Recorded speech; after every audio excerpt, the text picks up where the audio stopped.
This video was made possible by Skillshare. Churchill was a man with many talents. He was an artist, a butterfly enthusiast, and he had an unpublished manuscript about aliens. Clearly, he was a man with an insatiable thirst for knowledge.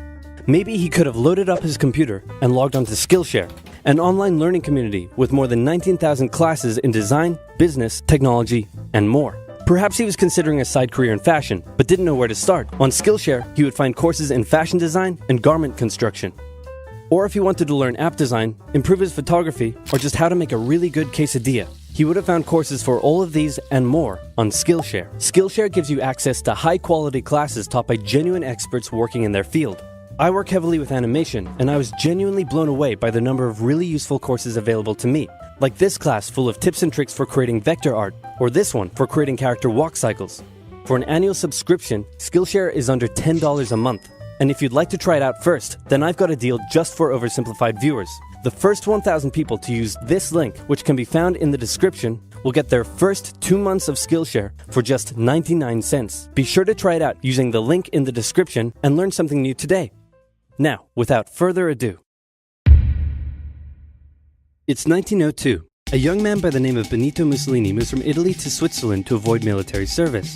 He gets big into socialism, working for trade unions, writing for socialist newspapers, advocating a violent overthrow of European monarchies, the whole shebang. This gets him in a bit of trouble with the Swiss police, so he gets arrested, sent back to Italy, set free, returns to Switzerland, is arrested again, goes back to Italy again, completes his military service after previously avoiding it, and then after a brief stint as an elementary school teacher, he finally returns to work as an avid socialist. His speeches and journalistic abilities made him famous among Italian socialists. He was anti-war, so when Italy colonized Libya in 1910, he rioted and got arrested. Then World War I came along, and once again he protested Italy's involvement. But then he thought, wait a minute, this war could bring about the social climate needed to overthrow European monarchies and bring about the socialist revolution everywhere. And suddenly he was pro-war. But his fellow socialists didn't like his new pro-war stance, so they kicked him out of the party. So then he said, you know what?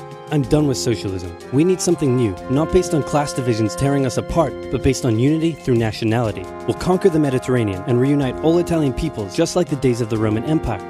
I'll call it fascismo, and it will guide the Italian nation to greatness. That's all well and good, Mr. Mussolini, but what kind of haircut am I giving you? Let's go with bold.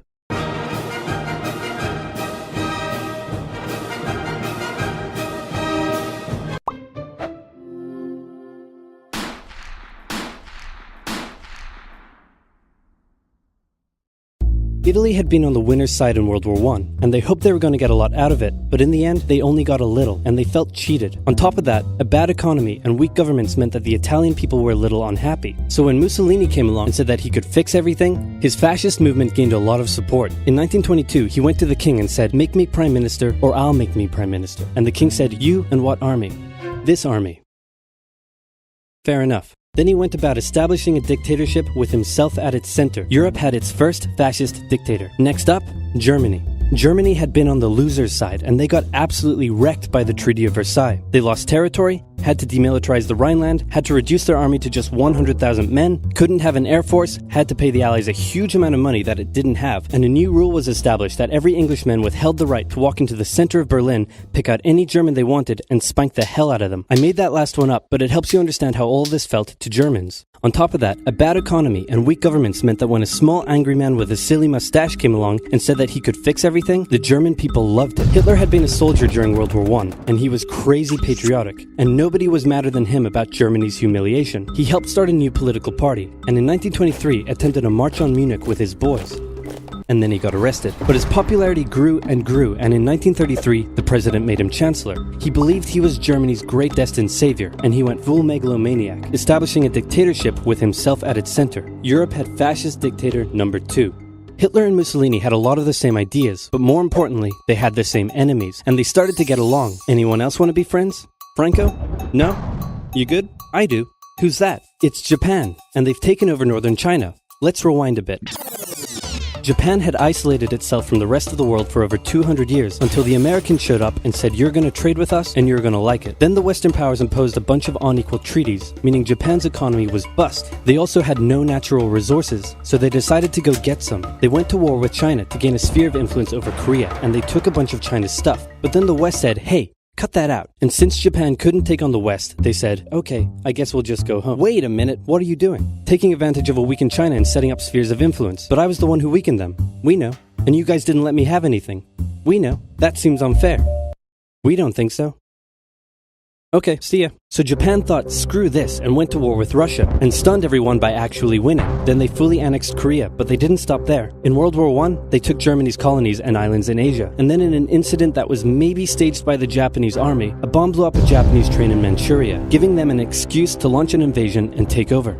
So here's the situation. Nazi Germany, Fascist Italy, and Japan all believe they're racially superior, all feel hostility towards the Allies, and all want to militarize and take over more stuff. And so they did. Let's start with Germany. Hitler hated the Treaty of Versailles, and now he was ready to begin undoing it. In complete violation of the treaty, the first Luftwaffe squadrons were set up, conscription was introduced, and he pimped up his army. The Allies did nothing. Then Hitler sent his army back into the demilitarized Rhineland, giving orders to immediately retreat if the Allies showed up. The Allies did nothing. With his military re-strengthened, he could now move on to step 2.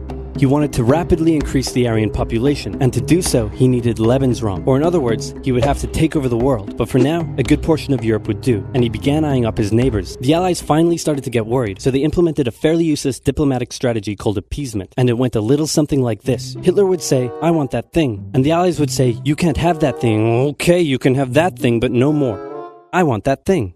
And repeat. In 1938, Hitler's army marched into Austria and just took it, with no resistance. Boom, this is Germany now.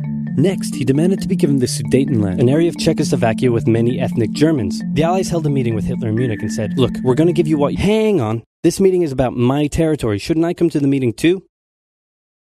Anyway, we're going to give you what you want. Really? Yeah. Just like that? Yep.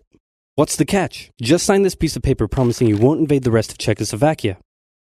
Okay. Then Chamberlain returned home victorious, waving his signed piece of paper in the air, declaring crisis to be averted and the continuation of world peace, and we built a statue of Chamberlain in his honor, and every day on the 30th of September we celebrate Chamberlain Day. Hitler's invading the rest of Czechoslovakia. What? He's invading the rest of Czechoslovakia. Oh. You lied to me. What do you expect? I'm Hitler. Not to be outdone, Mussolini also wanted to get in on the action. He thought to himself, isn't there a not yet colonized nation somewhere which is so underdeveloped that the people would be defending themselves against our tanks with literal bows and arrows and wooden spears? Oh, there is? Fantastic. And so he took it. Italy also wanted to control the entrance to the Adriatic Sea, so they occupied Albania. Then, in another incident which was maybe staged by the Japanese, gunfire was exchanged by Japanese and Chinese troops at the Marco Polo Bridge, and the Japanese launched yet another invasion against China. They swept through Beijing and Shanghai, and then advanced to the Yangtze Valley to China's then capital, Nanking. It was here that saw the worst of Japan's shocking atrocities committed against the Chinese people. Back in Europe, Germany and Italy made their relationship status official by signing the Pact of Steel. Then, Hitler turned his eyes towards Poland and the hated Polish corridor, splitting Germany in two. At this point, the Allies really had to put their foot down, and they warned him that an invasion of Poland would mean war. Hitler had planned to continue his advance eastward, but he didn't want to end up fighting a war on two fronts. So for now, he made an alliance with Stalin, saying, how about we both invade Poland and split it between the two of us, and I definitely won't not refrain from not betraying you sometime in the future.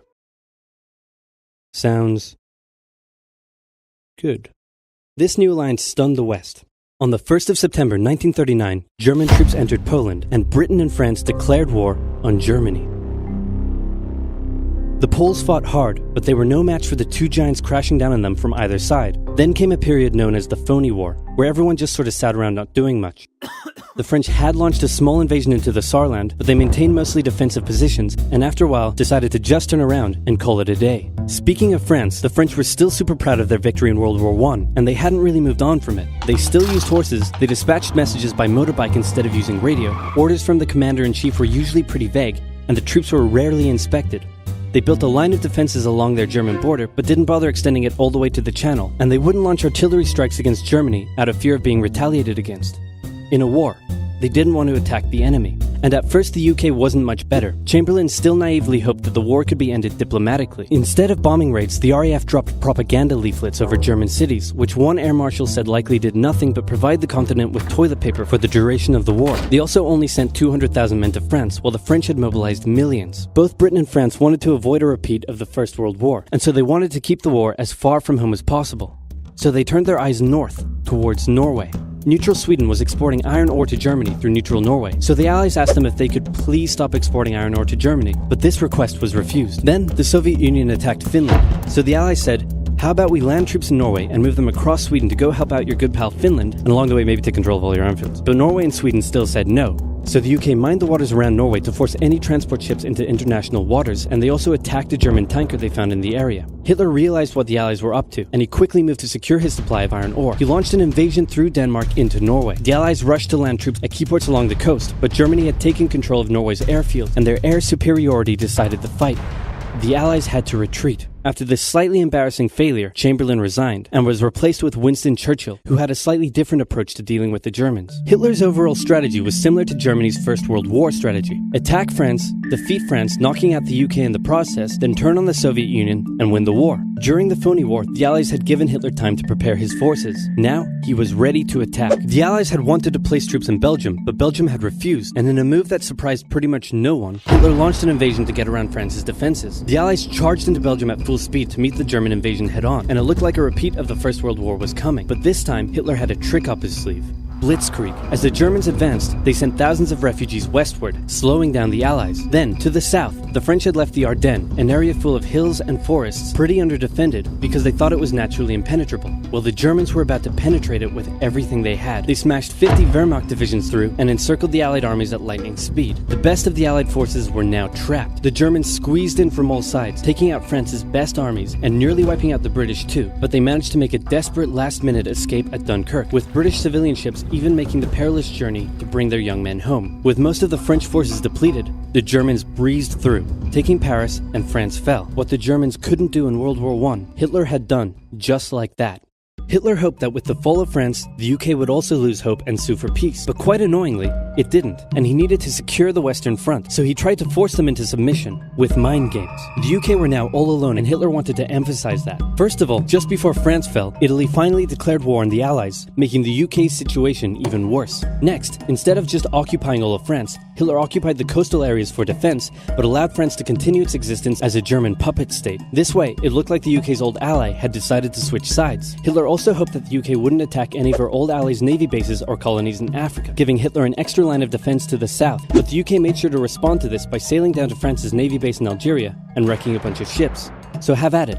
Hitler then began laying down plans for an invasion of Great Britain. Before German troops could land on British soil, he would first need air and naval superiority across the Channel. Waves of German bombers came, while the completely outnumbered RAF worked bravely around the clock in an attempt to quell the German attacks. At first, the Luftwaffe targeted British ports and coastal facilities. Then it attacked RAF bases, crippling the RAF's ability to defend the nation. And it looked like Hitler's Great British invasion was coming. But then, Churchill ordered a small, pretty insignificant bombing raid over Berlin. It didn't do much damage, but Hitler was furious, and he immediately ordered the Luftwaffe to refocus its attacks on civilian targets in London. Children were sent off to the countryside away from their parents to avoid danger, and frequent trips to air raid shelters became a daily occurrence. But British morale held firm. Smiling, knitting, lounging casually, these people have balls of steel. This refocusing on London also gave the RAF breathing space to reorganize, so Hitler kind of shot himself in the foot there.